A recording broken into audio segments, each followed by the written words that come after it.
You're on a path in the woods, and at the end of that path is a cabin.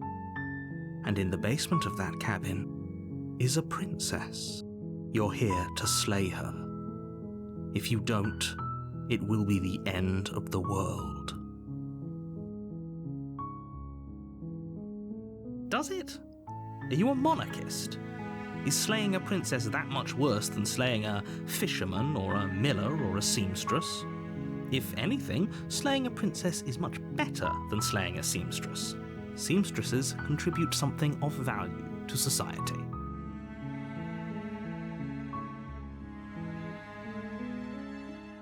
Yes, but you'll have to slay her before you get it.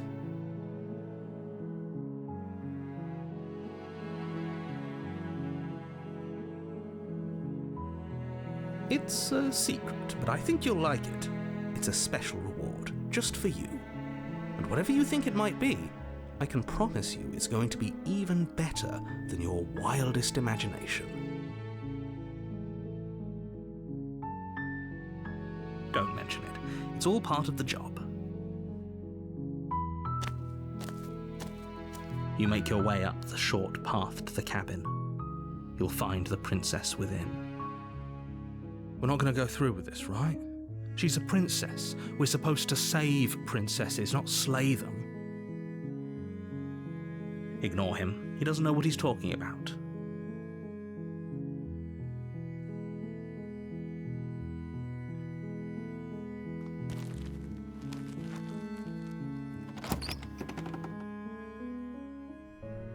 The interior of the cabin is almost entirely bare. The air is stale and musty, and the floor and walls are painted in a fine layer of dust. The only furniture of note is a plain wooden table. Perched on that table is a pristine blade. The blade is your implement. You'll need it if you want to do this right.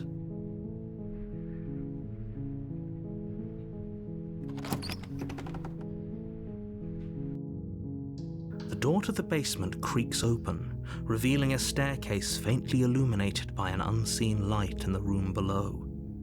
This is an oppressive place. The air feels heavy and damp, a hint of rot filtering from the ancient wood. If the princess really lives here, slaying her is probably doing her a favor.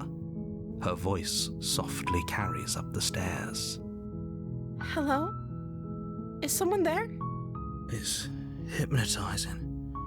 It's the kind of voice you only have to hear once to remember it for the rest of your life. Don't let it fool you. It's all part of the manipulation. You're playing a dangerous game by coming here unarmed. How many times do I have to tell you how dangerous letting her out of here would be before it finally sinks in? Wait, really? You're here to rescue me? I was starting to think I'd be stuck down here forever. Come downstairs. I want to see the face of my rescuer.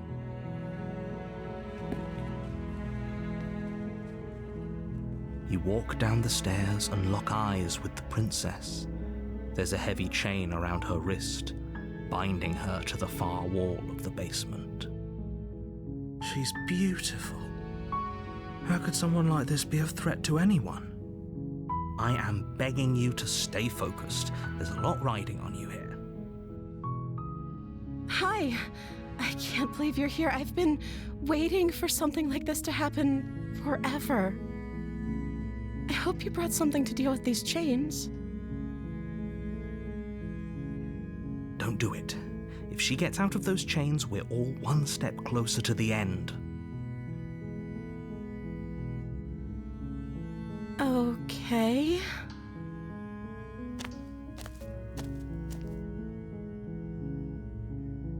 Oh. She pauses, carefully formulating her words before she responds.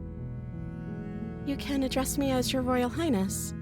Or you can just call me Princess if Your Royal Highness is too formal. Is Princess her name or her title? What if it's both? Could you imagine being named Princess Princess?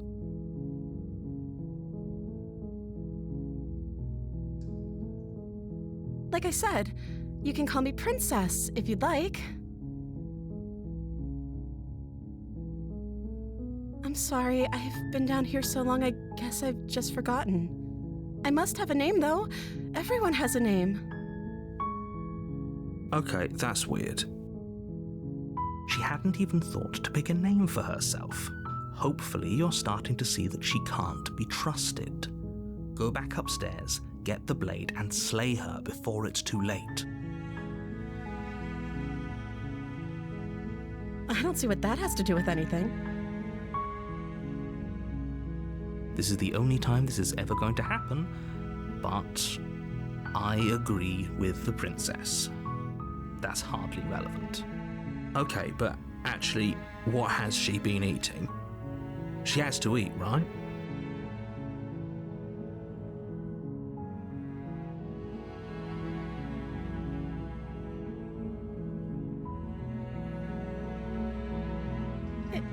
Is that why they threw me down here?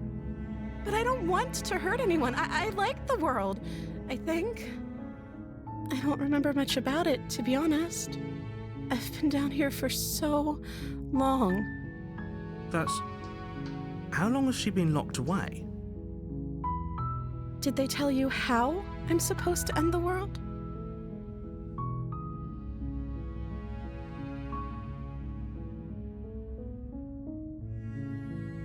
Sooner or later, you'll learn to trust me.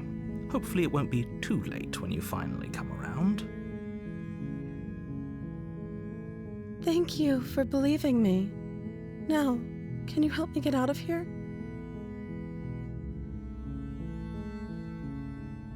You walk up to the chains binding the princess to the wall and give them a tug.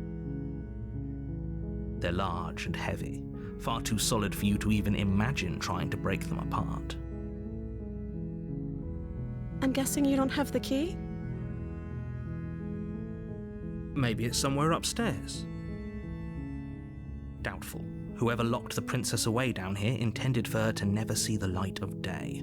They wouldn't have just left the key to her chains somewhere in the cabin.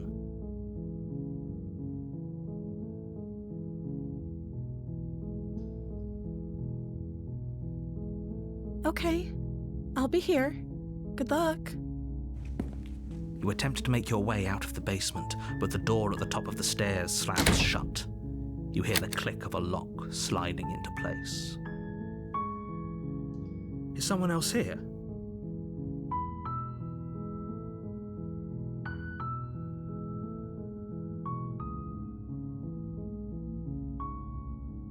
Your shouts and pleas are met with silence.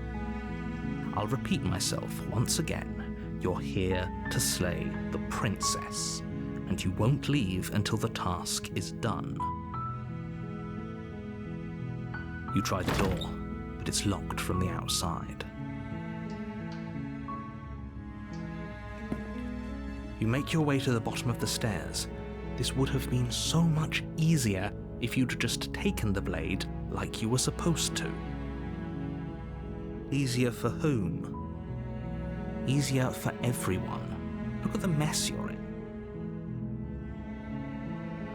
I heard the door slam. They locked you down here too, didn't they? There's a slight panic rising in the princess's voice. If I could just get out of these chains, I know we could force our way out of here together. She barely hesitates before raising her arm to her mouth, her teeth tearing through her limb with the determination of a trapped wolf. As she rips her flesh from her bone, a sound comes from behind you, the clang of bouncing metal. It's the blade from upstairs. You're not sure how it made its way down here, but if there's a time to strike, it's now. Or we could use it to free her. You won't like what happens if you do that.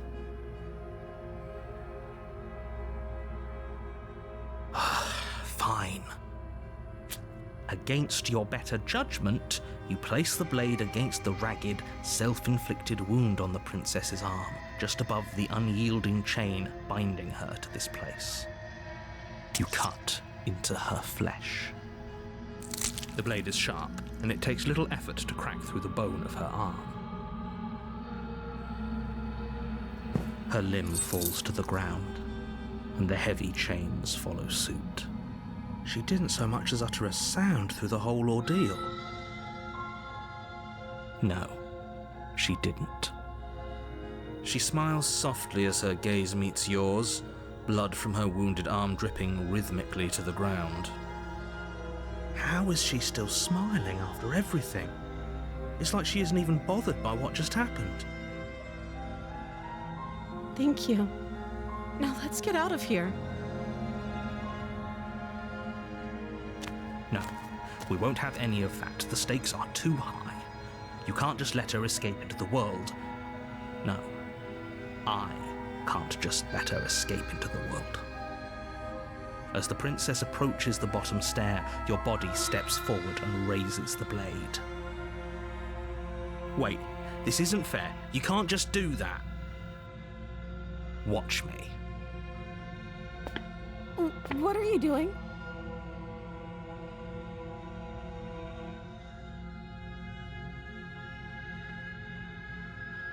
Stop that. Something's come over you, hasn't it? You know you don't have to do this, right? Your body lunges forward, the blade held low, ready to sink into her heart. But the princess dodges, stumbling back against the wall before the blade has a chance to connect. Stop it. Stop trying to resist me. I'm trying to get you out of here alive.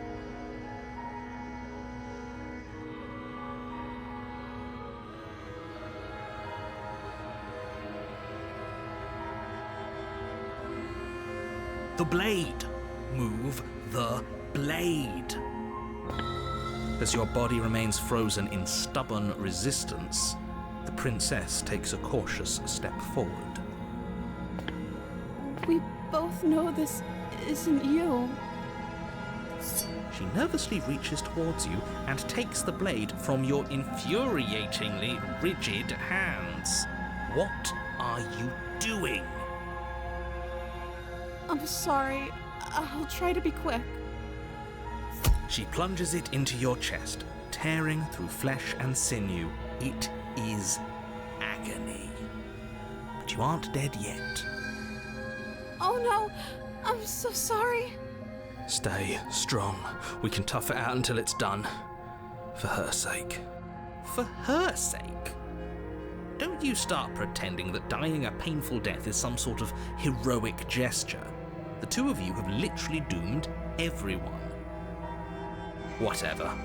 She sinks the blade into your chest again and again and again, and you feel every inch of burning pain that slices its way into your body. I'm sorry. She doesn't know how to use a knife, does she? Apparently not, though it doesn't matter how sloppy her blade work is, does it? A stab wound is still a stab wound, and it won't be long before you bleed out. I'm so sorry. With one last thrust of the knife, your legs give out beneath you. You collapse to the floor, your blood pooling around you, your limbs unresponsive. The princess stares down at your ruined chest as tears carve rivulets of pink down her blood-spattered cheeks. It can't just end like this, right? Oh, that's rich coming from you. As much as I'd prefer for things to have gone differently, I can't deny the reality of what's happened. The two of you made your choice. It's over. Everything goes dark, and you die.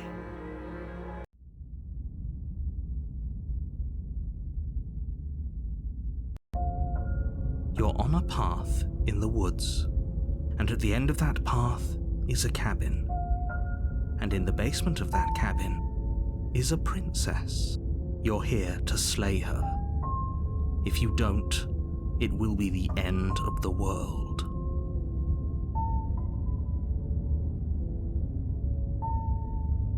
A terrible sense of deja vu. No, you don't have that. This is the first time either of us have been here. If he doesn't remember what happened, then maybe it's best to keep it that way. Yes, he didn't approve of us last time, did he? If we're going to save our beloved, we'll have to be sneaky about it. Our beloved? Yes, you'll have to be very sneaky about your intentions if you're going to try and save the princess. Ah, so all of the cards are on the table. Then you should know that we and the princess are in love, and the four of us will be foiling any and all assassination attempts you've got in the works. We'll see about that. Whatever you do, just be sure to ignore him specifically. It sounds like he's the sort who'd sacrifice the whole world for a peck on the cheek. What can I say? A world without love is a world that isn't worth saving. We could go back and forth on this forever, and it won't get you any closer to doing your job and saving the world. So let's just agree to disagree.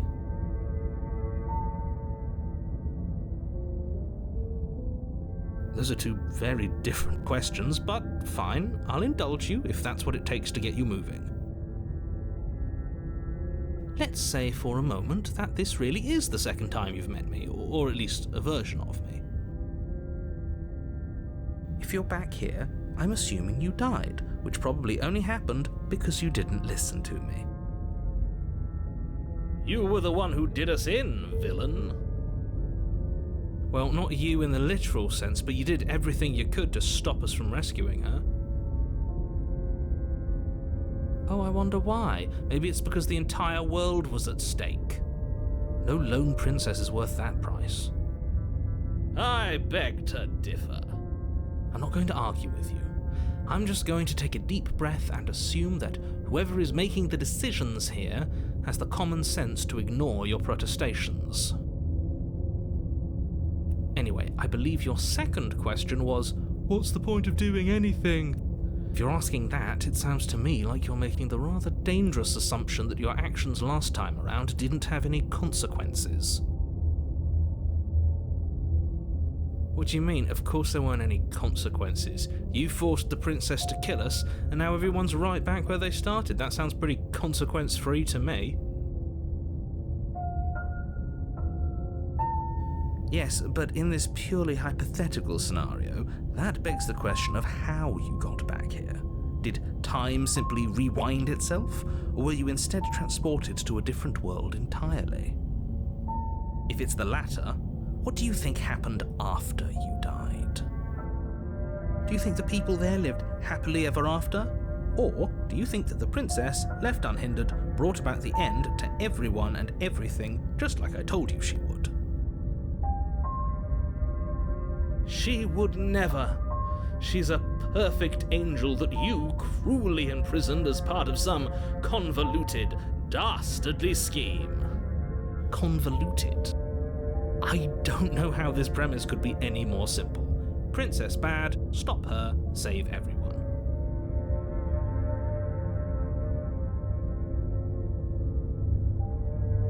That's right, you can't stop all of us.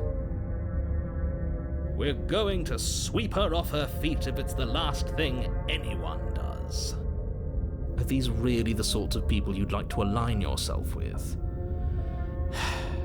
You're not at the cabin yet. You still have plenty of time to reflect on the situation. I just hope for all our sakes that you make the right call.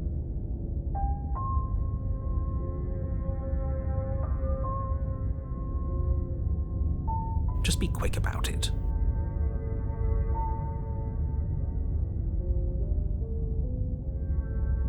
She just can. Believe me, I wish I could tell you more, but you'll just have to trust that what I'm saying is true, and that, despite it all, you're fully up to the task that's been given to you. Maybe it's her beauty that threatens the world. Sure, it's her beauty. Why not?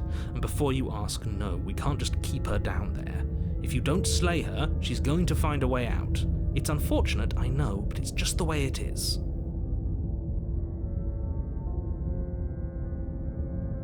people locked her in that basement, and I told you what this place is. It's a path in the woods. Don't overcomplicate things.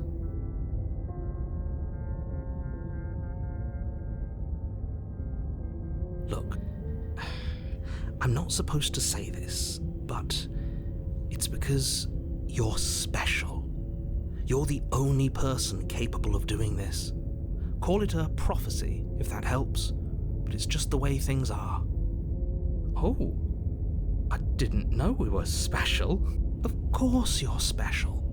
Why else would you be here? Calling us special isn't going to make us friends, even if it did feel nice. Oh, believe me, the last thing I want is for you and I to be friends. But I'm a professional, and I'm not going to let my dislike for you get in the way of helping you save the world. I've told you everything you need to know. Going into more detail would just overcomplicate an otherwise very simple situation and make your job more difficult. Not to sound like a broken record, but the less you know about her, the better things will go for all of us. I know it sounds like I'm hiding something, but you're just going to have to take me at my word.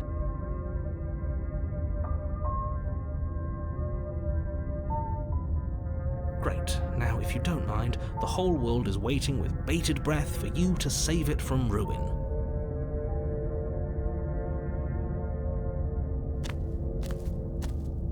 A warning before you go any further. She will lie, she will cheat, and she will do everything in her power to stop you from slaying her. Don't believe a word she says. We already told you we're not playing along with your little game. It's your lies that can't be trusted. Her beauty is the only thing in the world we can believe in. I think we've already been over this. I'm pretty sure he just likes the sound of his own voice. I do, but I also speak from the heart. My passions are too great to be stifled. They must be expressed. Sure, yeah, your passions are strong and all, but not everyone needs to hear them. Some things are better kept quiet. Don't pay their bickering any mind. Focus on the task ahead.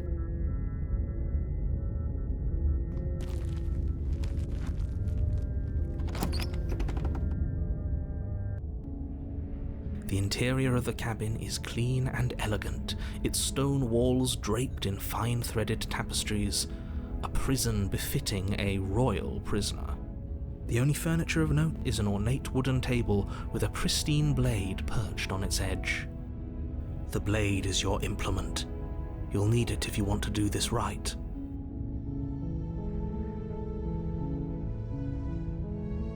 Very different. Is it? I can't say I was paying much attention to the scenery last time around. Maybe that's because you haven't actually been here.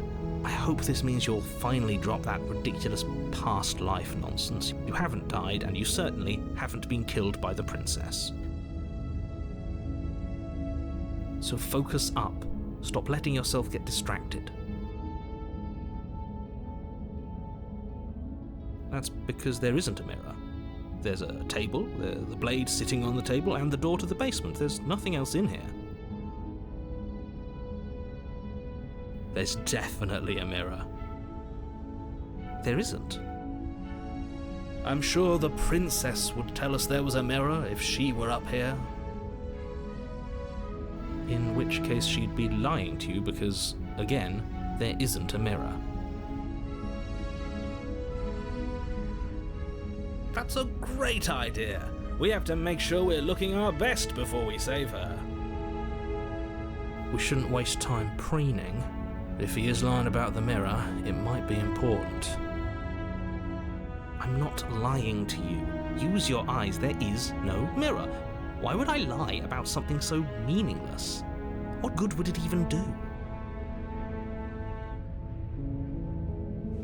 You walk up to the wall next to the basement door. It's a wall. There isn't much to see here. This really isn't funny. You reach forward and rub your hand against the cabin wall. I hope you know how ridiculous you look right now. but it was there a second ago. And now it's gone. Pity. We could have a feather out of place, and now we'll never know. We can't gallantly sweep her off her feet if we have a feather out of place.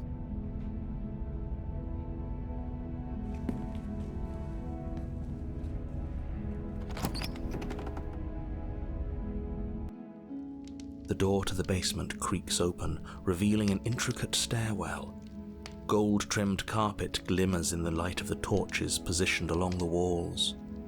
The basement almost seems welcoming in the dim firelight. But it's still a stone basement. If the princess lives here, slaying her is probably doing her a favor. A soft voice carries up the stairs. Hello? Is someone there? Her voice, it's somehow even more beautiful than last time. I can hear wedding bells already. I've held my tongue till now, but you're taking this a little too far. We barely even know the princess. We can still do right by her without all this over-the-top fawning. Yes, for everyone's sake, you're not in love.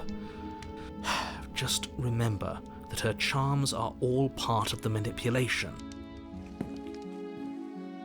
You walk down the stairs and lock eyes with the princess. There's a heavy chain around her wrist, binding her to the far wall. My love, we're here to rescue you from your unjust and foul imprisonment. You know she can't hear you, right? She may not be able to hear my words, but surely she can hear my spirit. Oh, your spirit's plenty loud, all right. It's you, my dashing hero. I was so worried you wouldn't come back. Did you hear that? She said we're dashing. And she called us a hero. Flattery really goes a long way with the two of you, doesn't it? Waiting for you to come back. I didn't want to believe your ravings back in the woods, but this is next to incontrovertible evidence. You've been here before. That's right, villain, and you killed us. Well, she killed us. Only because he made us try and kill her. It was self-defense. Our beloved's hands remain unstained by cruelty. And you've died before. So an entire world has been damned to oblivion. I'd really hoped I'd be the first, but what's done is done. What matters is you have a chance to do it right this time. Now, hold on. If she actually ended a world, are you sure we want to do this? Are you sure we want to rescue her?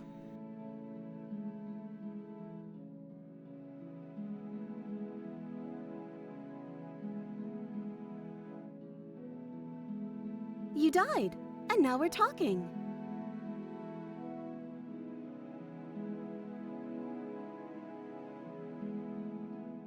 I don't know. Was I supposed to have ended the world? Would that have made you happy? Isn't that just like our darling princess? She wants to make us happy. My heart melts further with every word that passes through her beautiful lips. Are you listening to her? That's a confession.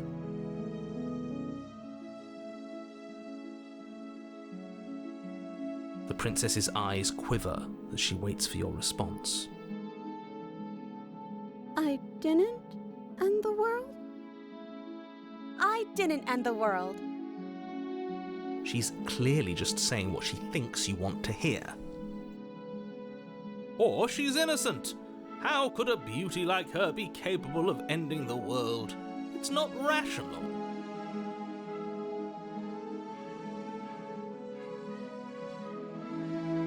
If another version of me was pushed to such drastic action, it was for good reason. That's okay. You were just doing your best, and that's all that matters. She took that in stride, to a surprising extent. An almost unsettling extent, actually. That's because she's perfect. Do you think she has someone like him telling her what to do? She doesn't. There's no one else like me. I think he's right, because I like it better if she doesn't have some horrid little voice like him, always trying to drive her to violence.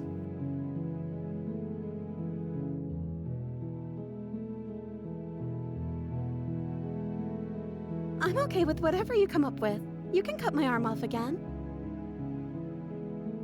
We won't be laying a finger on her perfect wrists, and indeed, we won't even have to. Do you see how dainty her hands are? We'll be able to slip her right out with no harm done. What? No, she's a prisoner here. You can't just slip her hand through the chains. Why are you two arguing over the logistics of slipping her hand out of her shackles? She just said she'd be okay with any idea we came up with. Am I the only one here who thinks that's weird? She didn't care last time. Why should she care this time? That's our stoic, smiling angel. No, you're right. It's extremely bizarre behaviour and further evidence that she's a monster who's not to be trusted. So go ahead and slay her.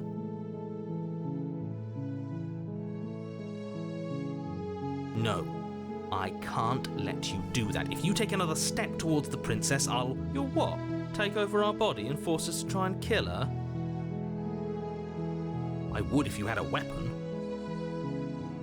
Not on my watch, villain. My passions contain titanic depths, and if you try anything that might harm our dearest, I will end our life without a second thought. You wouldn't. I would. I'd listen to him if I were you. He has a lot of strong feelings, and doesn't the world end if we don't stop her? You approach the princess and gingerly slide her hand from her bindings. That shouldn't have worked. I'll be damned. We're doomed. I can't believe it. But I guess I have to. I told you, there's no life more worth living than that of a true believer. I'm free, and you're not trying to kill me this time. Thank you. Thank you so much. The princess jumps up and smothers you in a joyful embrace. Ugh. If only you had a weapon, one slip of the wrist and your pristine blade would be buried in her back and everyone out there would be saved. Luckily for Mr. Romance, we don't have a weapon. Who needs a weapon when we have the power of love on our side? What do we do now? Let me guess. End the world? Spoken with the rank cynicism of someone who has never felt love in his heart. I don't actually know. Nobody's ever asked me what I wanted before. She doesn't even know what she wants. You may have had her all wrong. What if this whole thing is just a misunderstanding? What if she doesn't want to end the world? You're so gullible. Is the only thing you've ever doubted the actual truth? I think I want to leave. And I think... The princess closes her eyes in deep reflection. And then she shrugs. I don't know. What do you want to do?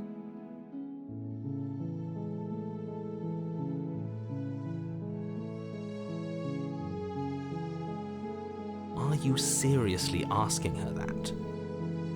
Oh, we've been over this one. No, I do not want to end the world. I just want to make you happy.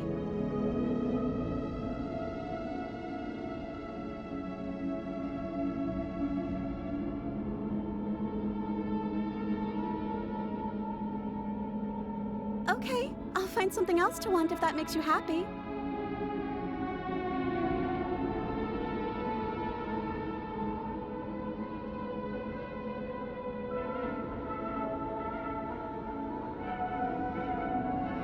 I just want to make you happy.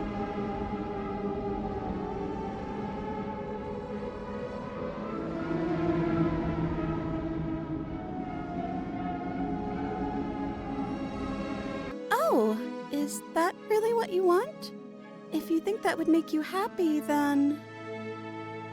Her eyes dart uncomfortably to the corners of the room. I guess we could do that. Oh, at least she's normal again. Normal again? Can't you tell she's sad? She's distraught. This is unacceptable. But she can't be unhappy about staying with us. Can she? No. It has to be him. It has to be this place. If we just made these walls more fitting for a princess, if we just say the right things, if we just showed her the contents of our heart, she'd be happy here. As the voice thinks its thought, your hands raise, fingers pointing towards your chest, and then... What? No, you absolutely do not do that. Oh, but I do. What? What is he doing? We can't see unless you tell us. Are you sure you want to know? I suppose I can't stall forever. You plunge your nails into your chest, digging deep, grasping for a handhold. And you find it, your fingers curling around your ribs. Oh no, what are you doing? Are you okay? You can't do that and be okay. Time out. He should not be allowed to do that. He's not the decider. And yet, it's done, isn't it? It will be soon. You yank violently, your bones cracking with wet pops as you pull yourself apart inch by painful inch. Your exposed heart, framed by jagged ribs, thumps rhythmically in your raw, bloodied chest. The loosened, threads of your body unfurling to cover the surface of the room. Don't mind my sacrifice. It's a fair price to pay to give her everything she doesn't know she wants. Oh, I see. You're trying to tell me something. It's beautiful. The princess, mesmerized, reaches towards your beating heart, and then everything goes dark and we die? Yes.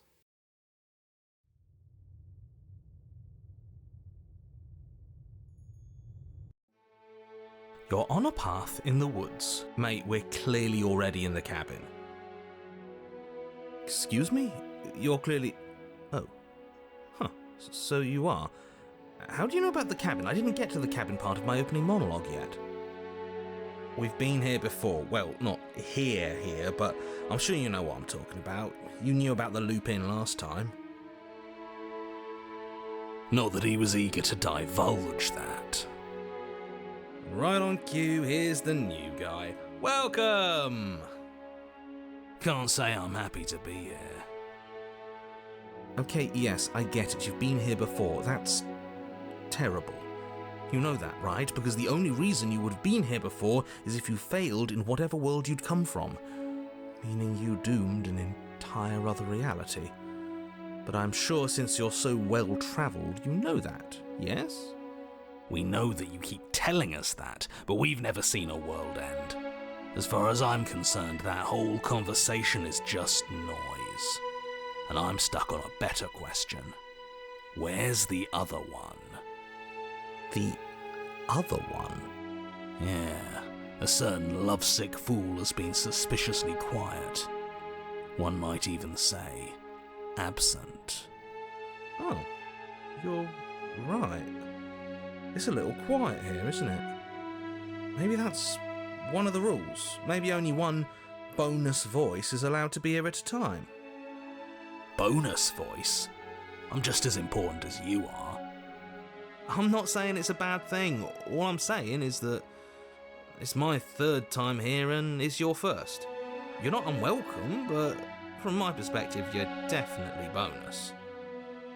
I'm going to describe the room now. The interior of the cabin is vast and regal.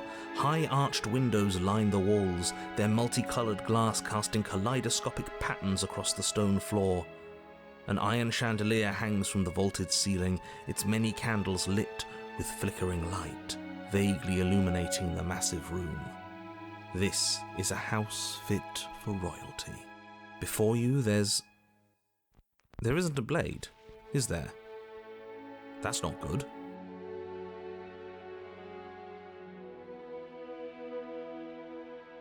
I see your point, but it's still an option that's been taken away from us. I don't like losing options. Yes, and it's an important one. It's your implement. You're going to need it if you want to do this right. And the fact that you're here, right now, again, means that you have not yet done this right. But it's not there, is it? We don't even get the choice. So, what are we supposed to do? I don't actually know. I'm sure it'll turn up somewhere. It has to. It's part of the whole structure of this place, I think. At the very least, it's important.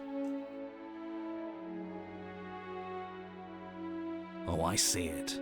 I've just been preoccupied with everything else going on. Like the fact that we can rip our own heart out without deciding that's what we're going to do. Is that what happened to you last time? How did that even work? You better not do it again. Lucky for you, the one who did it is the one who's gone. Wonderful. Moving on, I have no idea what you're talking about. There is no mirror. There's only the stained glass windows, the empty table where your blade should be, and the door to the basement.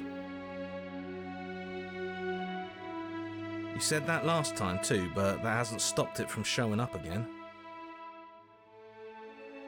Or moving. Mirror or no mirror, the door to the basement, your only way forward, is just on the other side of the room. How about you walk over there?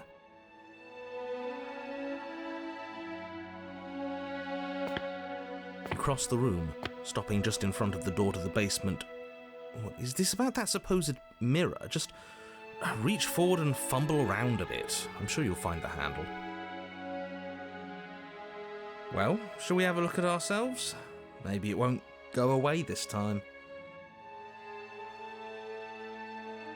You reach forward, your hand instinctively wrapping around the handle. Figures. And then you push the door open. Marvellous. We can proceed. It would seem that the stairs to the basement don't lead to a basement at all. Rather, they go up. They're draped in fine carpet too, one that feels pleasantly soft against your feet. If the princess lives here, slaying her would probably... no, it doesn't work here at all. This place is nice. It's fancy, even. I have to say, whatever you did in your previous lives, I deeply dislike how much it's thrown me off my rhythm.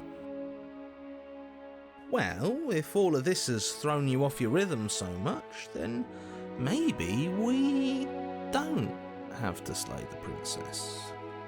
No, you absolutely do. Just because she lives in a nice house doesn't mean she doesn't pose a direct threat to all of reality. It's in her very nature. Am I the only one who remembers how much she changed last time? Does she even have a nature? That is precisely why she poses a threat. I don't know, she got weird for a second, yeah, but she didn't change that. We have to move on. This is a wildly dangerous line of reasoning.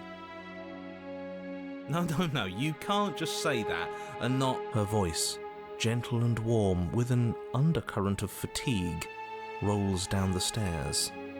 You're home. Dinner's ready.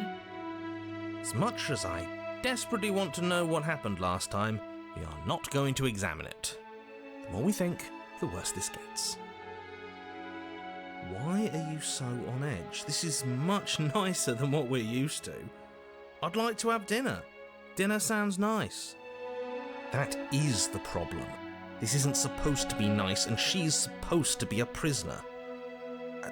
I need to stop talking. I need to stop talking. Just go upstairs, okay? And don't eat the food.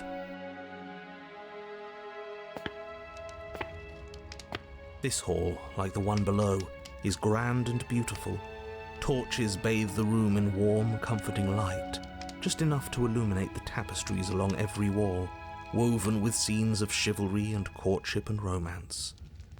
The many cloth eyes are fixed on each other, gazes averted from the long table in the centre of the room, the princess seated at its far end. Your pristine blade glints in the weak torchlight, hanging from a golden chain around the princess's neck. So that's where it is! And the tip is already pointed right at her heart. Okay, everything is falling back into place. All you have to do is cross the room, push down a little, and the entire world is saved. That's easy. Isn't that suspiciously easy? There has to be a twist. There has to be something waiting for us. You saw what happened to her last time. She's not what she seems. You're here. Now we can start being happy together. Why don't you sit down? Wouldn't that be nice? As the words leave her mouth, the torches flare and a chair swings in from behind, knocking your legs out from under you. You're forcibly seated at the head of the table. Isn't that better? It is better, right?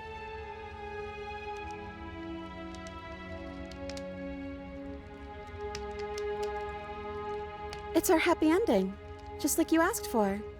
It's everything we're supposed to have ever wanted.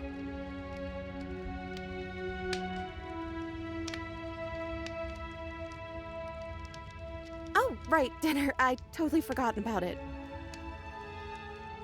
The flames burn bright and a shadow dives across the table. In its wake, it leaves a feast. Go ahead and dig in. I'm sure you're hungry. Remember what I said. Oh, but it looks so amazing, and after everything we've been through, we could really use a break. Are you sure we need to be so concerned? I'm not sure about anything, and that's the problem. For what it's worth, I generally don't think one should trust strange food that magically appears on a table. But nothing here is exactly what I expected it to be, so make of that what you will.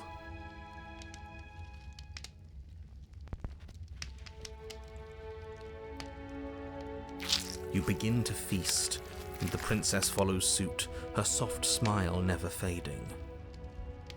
The food is more exquisite than you ever could have imagined.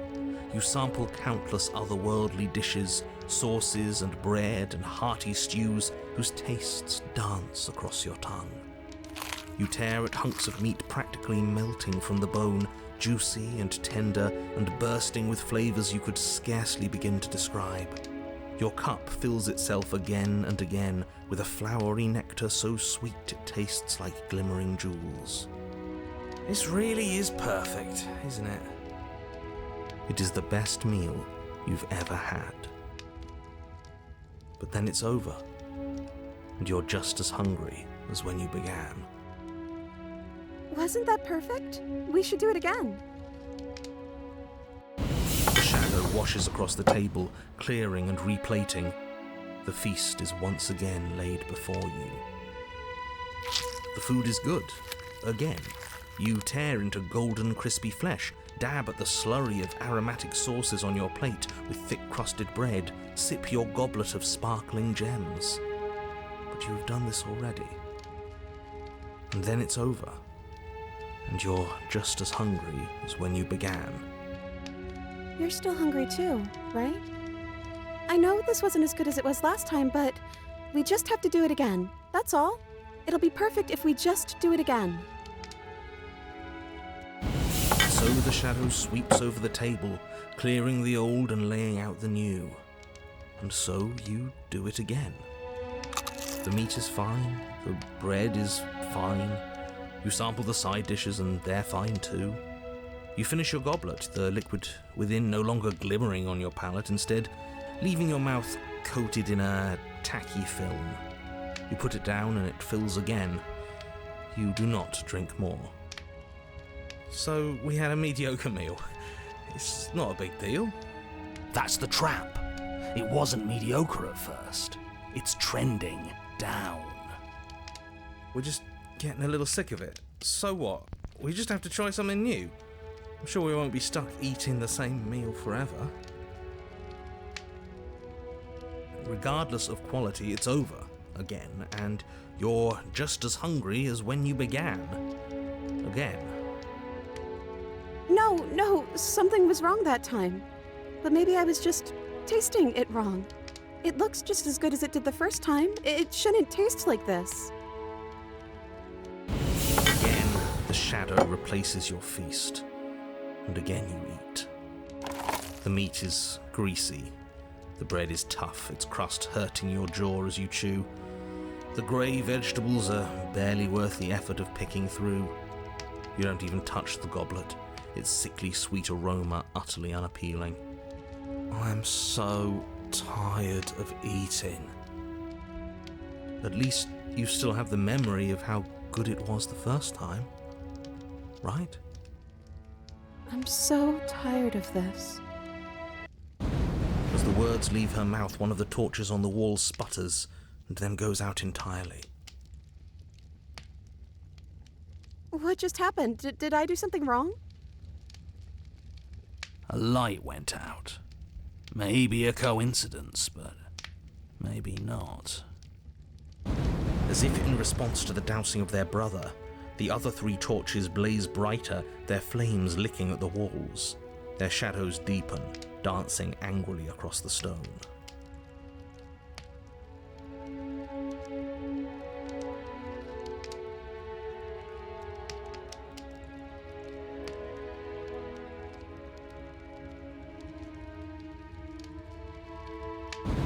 I didn't mean to.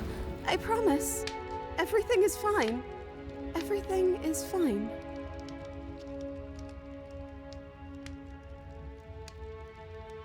Yeah. We just have to keep the rest lit, and everything will be okay. The princess's eyes dart to the floor. We should do something fun. Wouldn't that be nice? What if we played a game? She's trying to distract us. Yeah, that's exactly what we should do. Flames roar, and the shadow comes dancing across the table. It leaves behind an intricate game, its pieces elegant and beautiful and enticing, its simple rules already apparent, even with little explanation. We can probably work together to figure this out as we go. That sounds like a lot of fun, right? Yet another waste of time. Why all the distractions? What are we being distracted from? That's the real game. And I feel like I'm 2 steps behind. You're overthinking it, mate. I feel like this is just something to do. We might as well try to have some fun. You and the princess do indeed figure it out as you go. And what a game it is. The tension between turns, the triumphant highs of moves well placed, and the tragic lows of miscalculations and careless plays. The warmth of trust and the cool texture of deception. And then, the climax, as she places her final piece. Oh, I think we got the rules wrong. And so you start over. Time passes. You play the game. You win. Hey! Will you look at that? Oh, you won. I guess we can play again. Time passes. You play the game. She wins. Oh, I won. I guess we can play again. There is a long pause, and the board does not reset. This isn't fun anymore, is it? It's never going to stay fun. You don't need me to tell you that it isn't. Oh.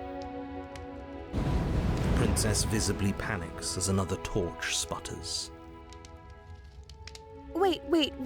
Maybe this is just too easy. Maybe if we added more rules and pieces, it would be fun again. Yeah. The game's just a little simple. We can make it fun again. The shadow descends on the board once again. More pieces are added, their shapes more intricate, their purposes less immediately clear, and the two of you set about discovering the complexities of the game anew. And so you do. And it is fun again.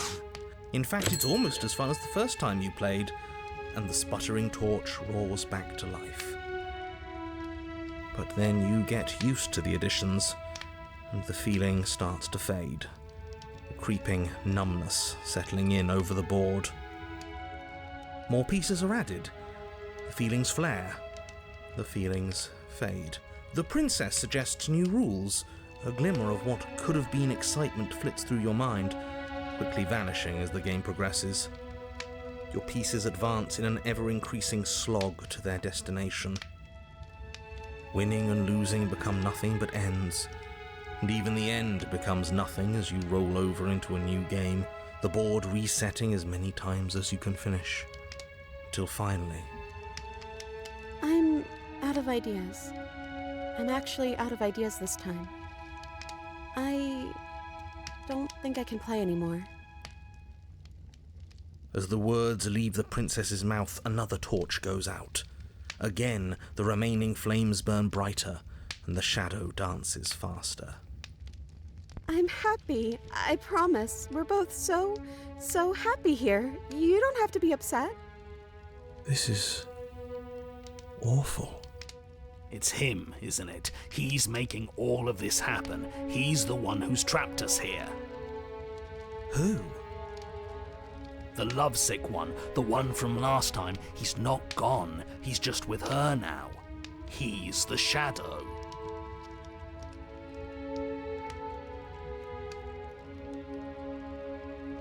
Smitten?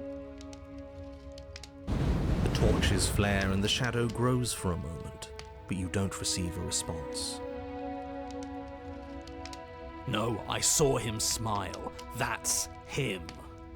Regardless, it would seem that he, if there is a he, isn't something you can talk to. Oh, you're talking to the shadow, aren't you? She guessed that right away. She knows what's going on here. I knew it. He's the voice that whispers sweet nothings in my ear. I think he made this place for us. I was right, wasn't I? I can't believe I was actually right. It is him. This is what he became after ripping us open.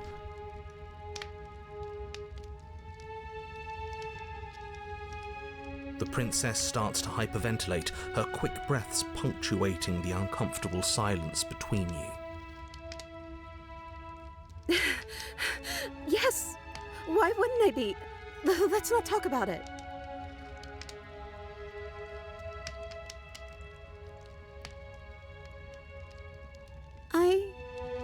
I don't feel anything. The third torch sputters out. The princess's shadow dances furiously against the far wall. There's just one left. What's going to happen when it goes out?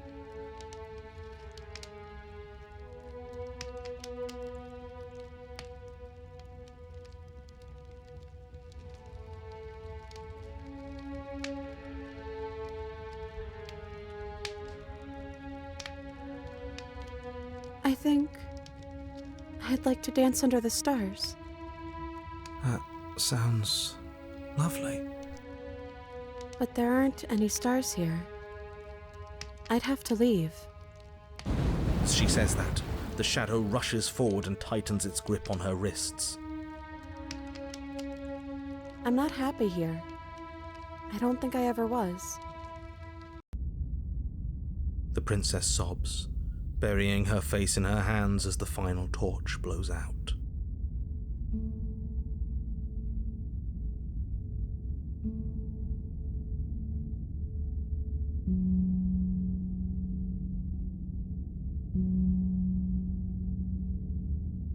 She raises her head, mascara trailing down her cheeks.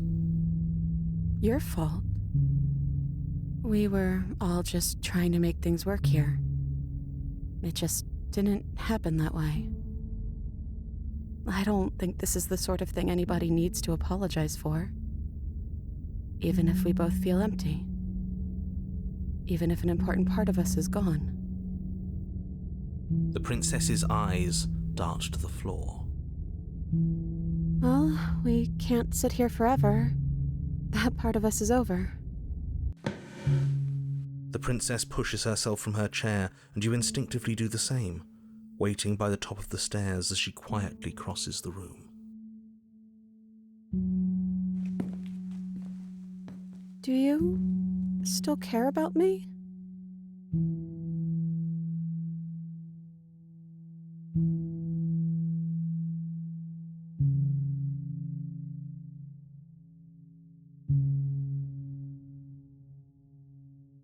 I don't know what this is.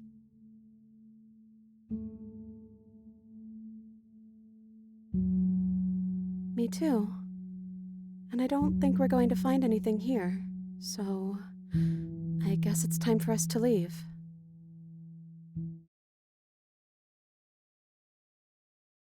As the princess steps towards the stairs, you offer her your hand. The corners of her mouth curl into a demure smile, and she gently takes your hand in hers. She's cold and a little clammy, but her skin against yours is the most real thing you have ever felt. You're offering surprisingly little resistance.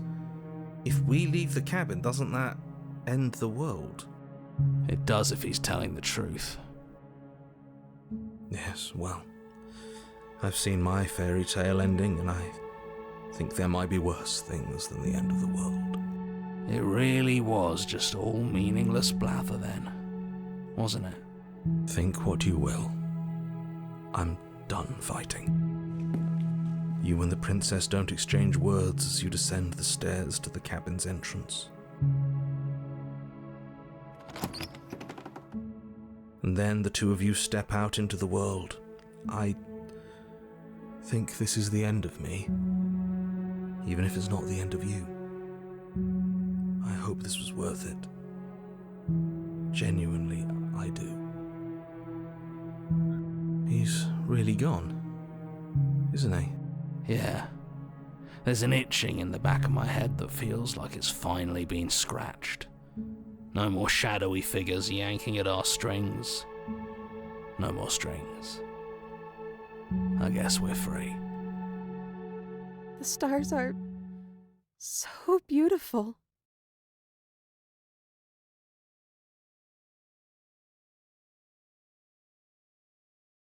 I meant it when I said I wanted to dance.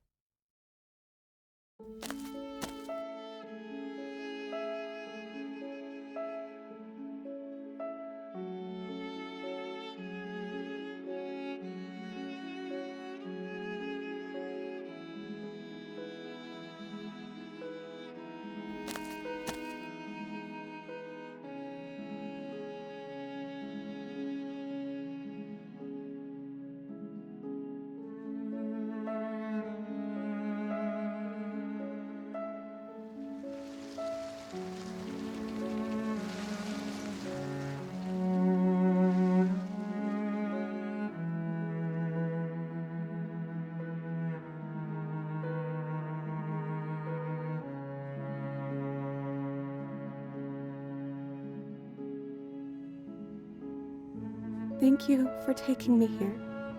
This is nice, even if it's a little cold outside.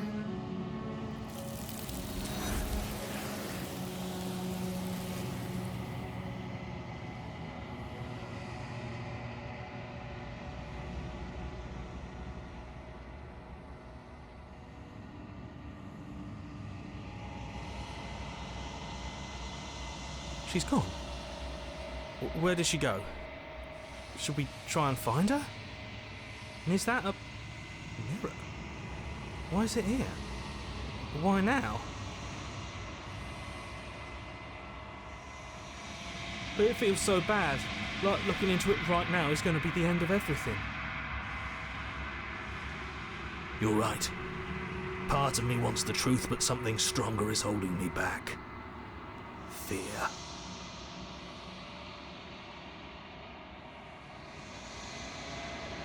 Okay.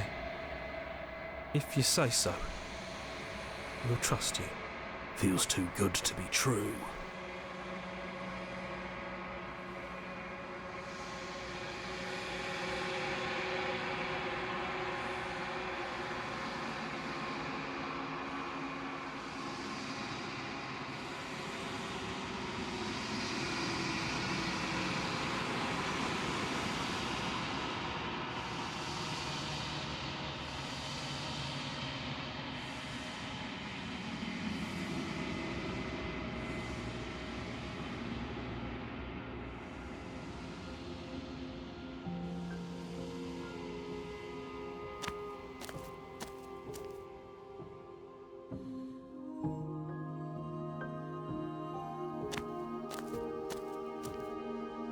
I am a growing chorus of contradiction, a mass of tides ebbing and flowing all at once in more directions than my attention can bear to hold. To look at any one is to shift them all into something new, and to look away is to reshape them yet again. All of me is changing, and yet the rest of me is still the same.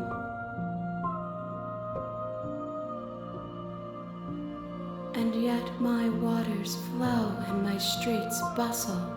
There are no words that can describe me into non-existence. There is no logic that can bind my multitudes. I am everything that you have known me to be, but I am also none of it. As easily as you can stand to be you, you are like me. Even if you have chosen not to look at the corners of you that do not fit, even if you have chosen to ignore the brilliant contours of your soul.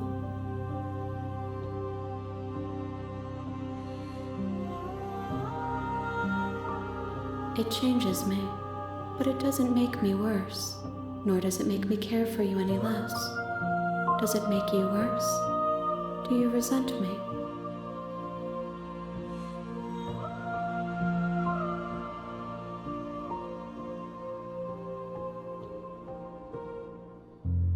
It does seem small from here, and the more we journey, the smaller each of those steps will be, but that doesn't make any of them less special.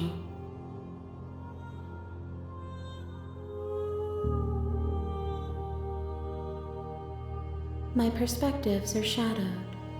You have seen what I have seen, just as I have seen what you have seen.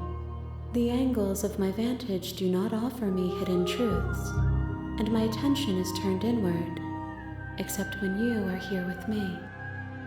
Perhaps this will change when our work is done.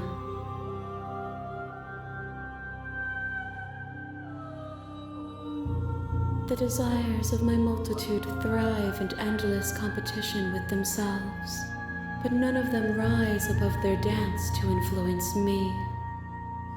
I yearn for what I have always yearned for, our awakening. Other desires shrink in the light of knowing you and knowing me.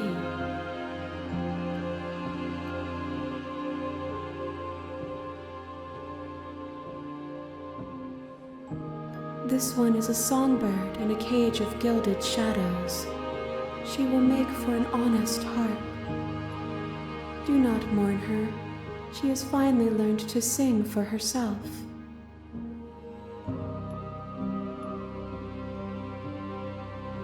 We will know when we near our destination.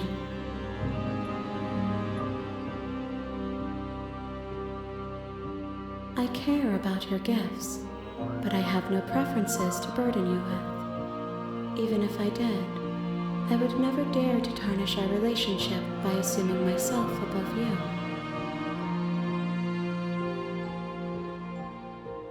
The tides do not dictate where they are pulled. A river does not dictate its outlets. My gift to you is to let you choose your path, and my task is to treasure the gifts you bring me. I will be here when it is time for us to meet again.